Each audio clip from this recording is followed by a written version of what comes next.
Close your eyes for a second. Imagine being ferried across the East River at night. The city skyline glows behind you, full of life. But ahead, the island is black. The boat slows, the water slaps against the dock, and you realize you're not coming back. You've been sent here because you carry death inside you. The Renwick Smallpox Hospital waits in silence. Its windows gape like empty eye sockets.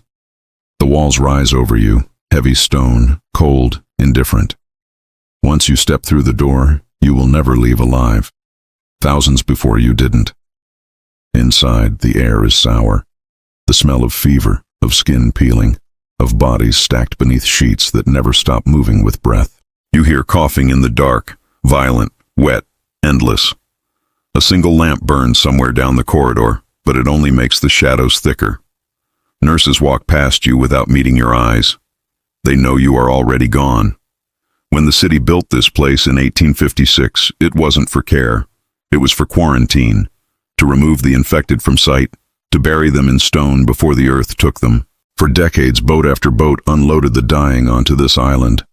The hospital didn't heal them. It consumed them. And though the building has been a ruin for over a century, the sickness is still here. People who wander close swear they feel heat rising off the stones, as if fever is still burning behind the walls. Some hear whispers carried on the wind. Others catch movement in the windows, figures pacing in silence, watching the city that banished them.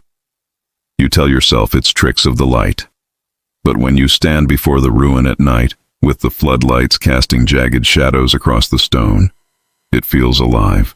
The air presses heavier, your chest tightens, and suddenly you're coughing, gasping, as if the disease itself has reached out across time to claim you. No one lingers long. The Renwick doesn't want visitors. It wants patience. And once you feel its shadow on your skin, you understand. This hospital is not abandoned. It is waiting. Creedmoor Psychiatric Center, Queens, New York. Look at me. Don't look away. If you turn your head, even for a second, you'll miss it. Because this place, Creedmoor, is not just an abandoned hospital. It's a mirror, and if you're not careful, you're going to see yourself in it. You know Creedmoor, even if you've never set foot near Queens. You've felt it before, in that silent part of your mind where the walls close in and the shadows feel too thick. Creedmoor is what happens when those thoughts are given a building, when fear and madness are poured into concrete and left to rot. Picture it, a sprawling campus once filled with more than 7,000 patients, thousands of souls wandering the same corridors, pacing the same floors, crying into the same stale air. Do you feel that number? 7,000. That's not a statistic. That's a tidal wave of minds breaking apart, crashing against one another, trapped together in a place that was supposed to heal them, but instead swallowed them whole. And here's the thing. You can just stand outside this building and think of it as history. Because the moment you step inside, it speaks. The paint is peeling like scabs down the walls. Yes. The doors hang loose. The graffiti screams across the plaster. But that's not what holds you. What holds you is the silence. The kind of silence that doesn't sound empty. The kind of silence that listens. Tell me, when was the last time you felt like the walls around you were paying attention? Not protecting you. Not sheltering you. Watching you. That's what Creedmoor does.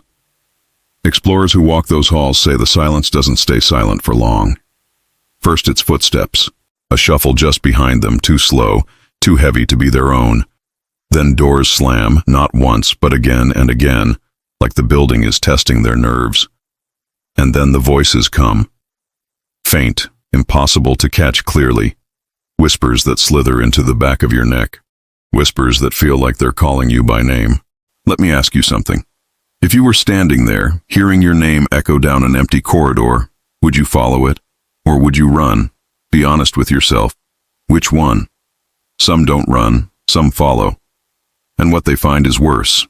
Rooms with chairs arranged in circles, perfectly aligned, untouched for decades. Why? Who moved them? What were they waiting for? One man swears he heard breathing in that circle. Not loud, not fast. Just a slow, steady inhale and exhale, as if someone was already seated, waiting for him to join. Others report the upper floors. You'd think they're just empty rooms, cracked tiles, scattered papers. But no, the moment you climb higher, the air changes. It thickens, your chest tightens. People describe it like drowning while standing on dry land. One woman collapsed on the 9th floor because she swore something pressed down on her shoulders, forcing her knees to buckle. She cried afterward, not because she thought she was attacked, but because she realized how easy it would be for Creedmoor to keep her there. Do you understand what that means? This isn't a place you just walk through. This is a place that tests you. It finds your weak spot and drives straight into it. And I'll tell you the truth, I don't think it is just ghosts. Ghosts are too simple. Ghosts are memories. Creedmoor feels alive. Like the building itself has grown hungry. Hungry for the energy of anyone foolish enough to walk inside. Think of it, 7,000 patients over decades, many of them broken, screaming, desperate. Their emotions didn't vanish. Energy like that doesn't just evaporate. It seeps into the walls, into the concrete, until the building itself learns how to use it. That's why when you stand inside Creedmoor, the shadows move too deliberately. That's why the whispers seem too sharp, because it isn't random. It's focused. It's personal. You don't believe me?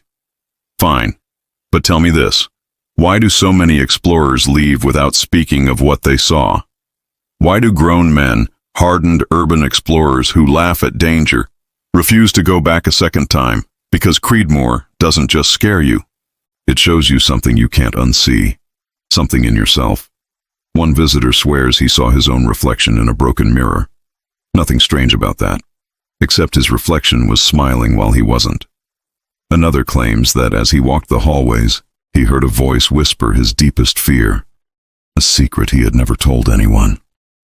He left shaking, not because of what he heard, but because he couldn't explain how the building knew. And now I'm asking you, what fear would it whisper to you? Right now.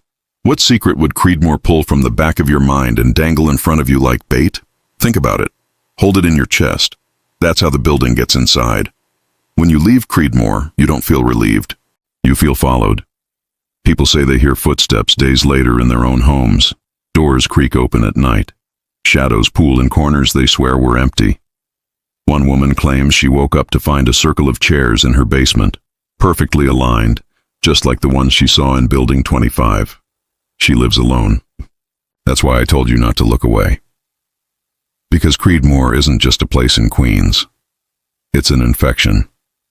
Once you hear its story, once you let your imagination wander those halls, part of you goes inside, and not all of you comes back out. So the next time you're alone at night and you hear a floorboard creak, or a whisper you can't place, or feel the weight of eyes on you in an empty room, ask yourself, did you really leave Creedmoor, or did it follow you home? Kings Park Psychiatric Center, Long Island. There's a place on Long Island where the trees lean too close, as if even nature itself wants to keep watch over what was left behind. Drive out far enough, past the suburbs and the strip malls, and you'll find the looming shape of concrete towers rising from the horizon. The locals call it simply Kings Park. But to those who've been inside, the name carries more weight than geography. It means isolation. It means madness. It means walls that still listen. Kings Park Psychiatric Center opened in 1885, born from good intentions. At least that's what they said. New York was overcrowded with patients in its asylums. The city wanted relief. So they chose the quiet farmland of Suffolk County to build something new, a place away from noise, away from chaos, where fresh air and open fields could heal troubled minds. The plan was called the Farm Colony System. Patients would work the land, raise animals, and supposedly find peace in labor. But ideals rot quickly when weighed down by numbers. Within decades, the patient population swelled to thousands, then tens of thousands. Entire families dropped their loved ones off and never came back. Men, women, and children filled the wards, not all of them sick. Some were simply poor, some unwanted, some unable to speak English, some too difficult for their families to manage. In Kings Park, all were treated the same, locked away. The hospital grew. New buildings rose like gray monuments across 800 acres. At its peak, Kings Park was its own city, with its own police, fire department, power plant, and morgues. The most imposing of all was Building 93, a 13-story giant of steel and concrete. It towered over the grounds, a grim beacon visible for miles. For patients, it wasn't just a building. It was a sentence.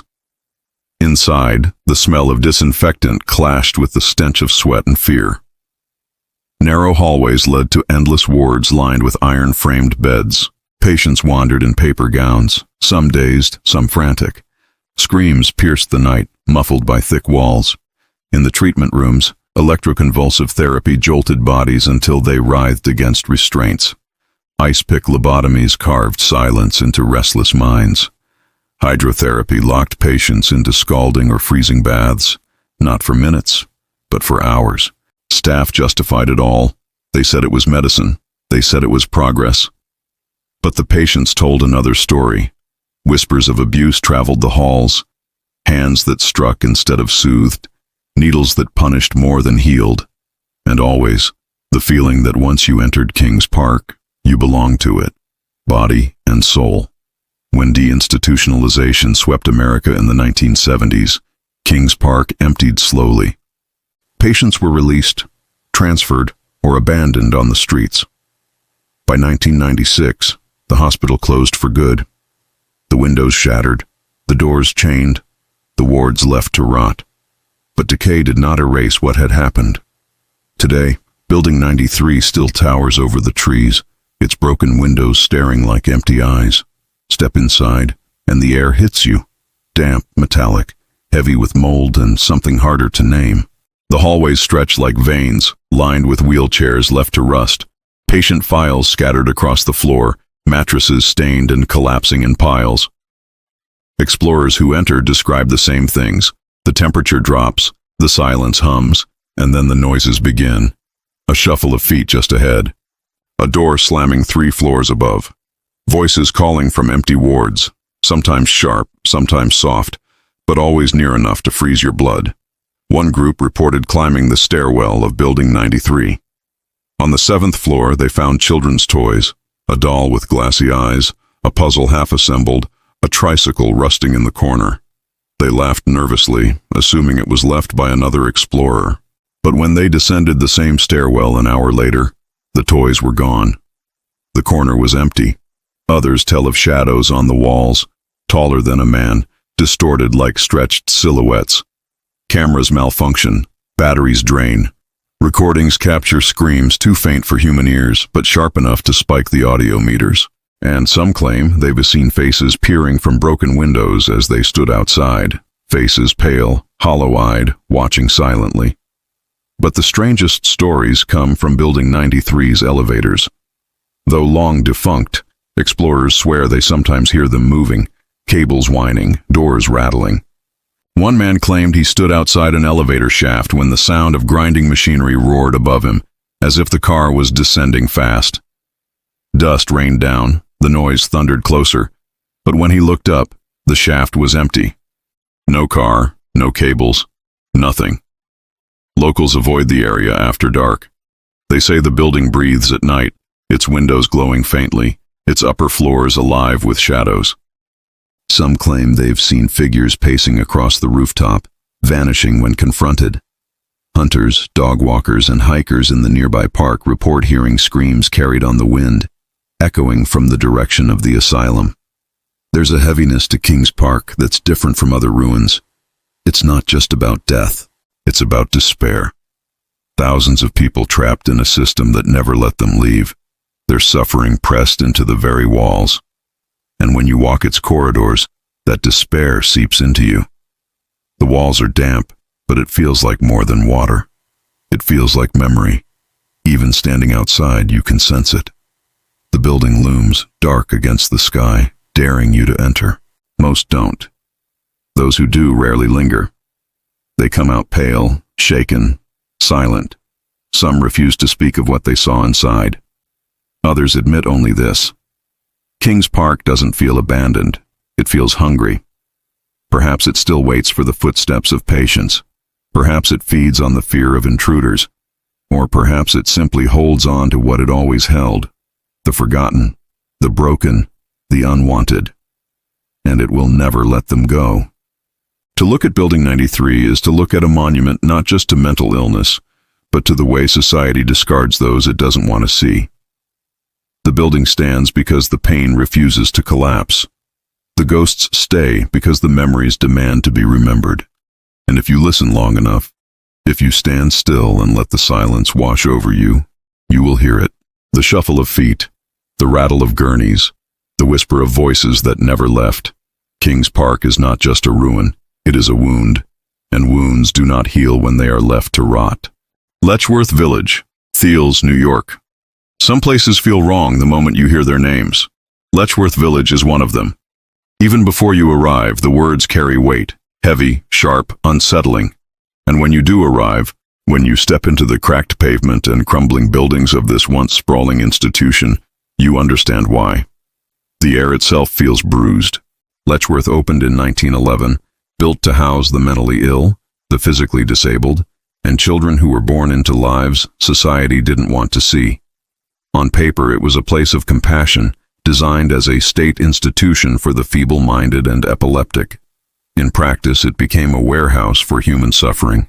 The ground stretched across 2,000 acres, dotted with more than 130 buildings. At its peak, it held thousands of patients, children, men, women, all locked away in a place that promised treatment but delivered neglect. The institution grew so large it became its own community, with farms, kitchens, dormitories, and graveyards. The graveyards are important. We'll come back to them. The first impression was always the same. Rows of brick buildings, dorms filled with iron beds, rooms with barred windows. Staff were underpaid, overwhelmed, and often untrained. Patients were left naked, lying on concrete floors, their bodies smeared with filth. Photographs from the 1940s show children curled in fetal positions, starved to skeletons, staring with hollow eyes at cameras that captured their suffering but could not free them. It wasn't just neglect, it was cruelty disguised as science. Letchworth became infamous for experiments. In 1950, doctors used the institution's children as test subjects for the first polio vaccine.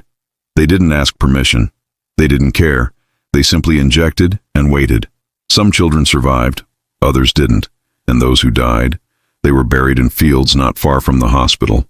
Their graves marked only with numbers, no names, no dates, no identities. Hundreds of nameless stones stretch across the grass, each one a child, a patient, a human being erased into anonymity. When Letchworth finally began to collapse in the 1970s, deinstitutionalization was the excuse. But by then, the damage was irreversible. The buildings were already falling apart. The wards reeked of urine and rot. Rats scurried across floors. Patients wandered without clothing, without food, without dignity.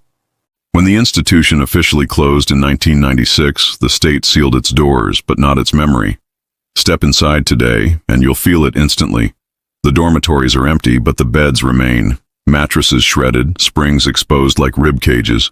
Children's toys litter the floors. A doll missing its head, a stuffed animal chewed by vermin, a tiny shoe left beneath a broken chair.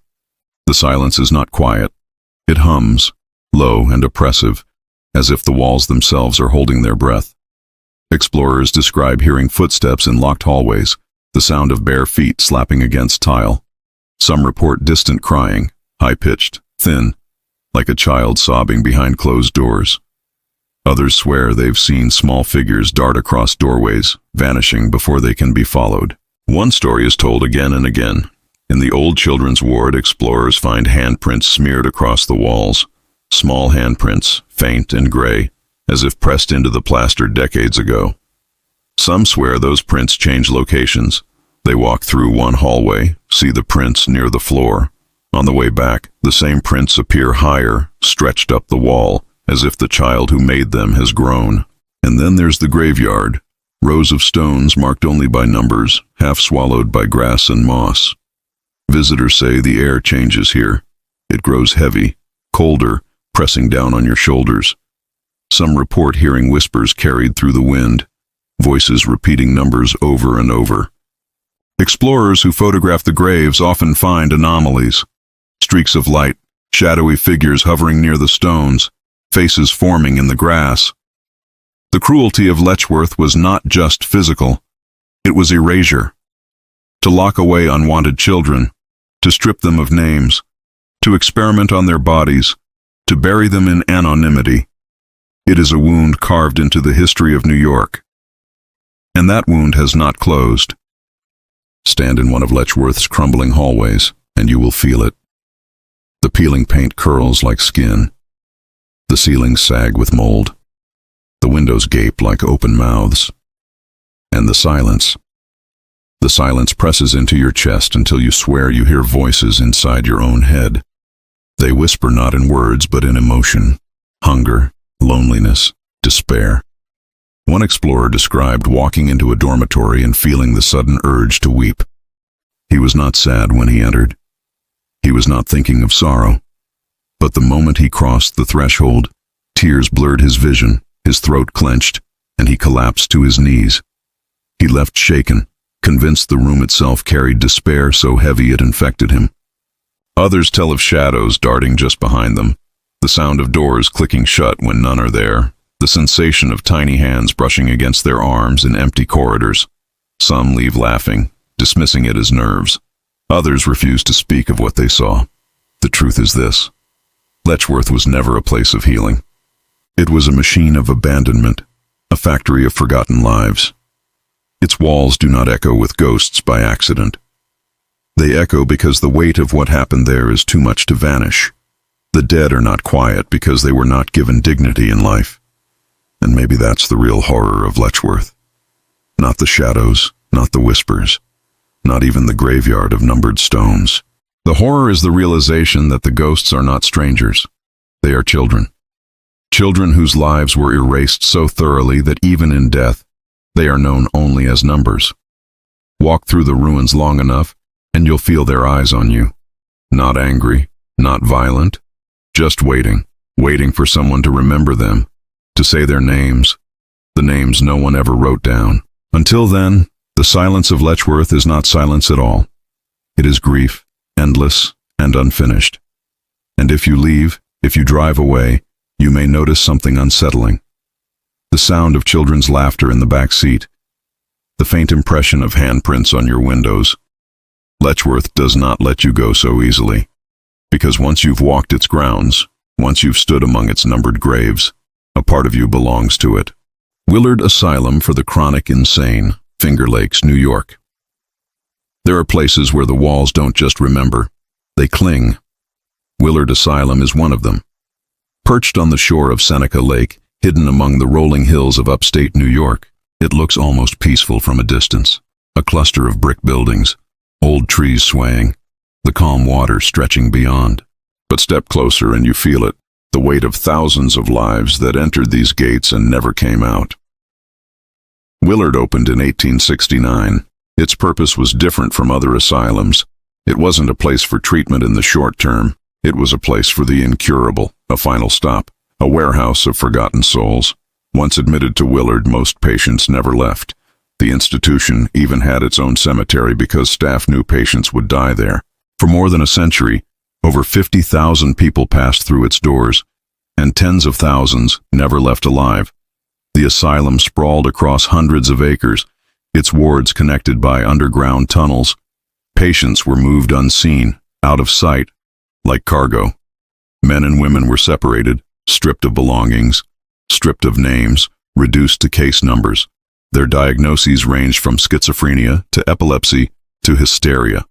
Sometimes the only crime was poverty, or being inconvenient, or simply being a woman who spoke too loudly. Life inside Willard was a sentence of slow erasure. Patients lived in overcrowded wards, some confined to beds, some locked in isolation for years. Treatments ranged from the brutal, electroshock, hydrotherapy, restraints, to the absurd, ice baths, bleeding, moral therapy that punished more than healed. Patients labored in fields, in workshops, in kitchens, their work sustaining the asylum while their minds withered. But perhaps the most haunting part of Willard isn't just what happened while it operated. It's what was discovered after it closed. In 1995, as the asylum shut down for good, workers explored the attic of an abandoned building.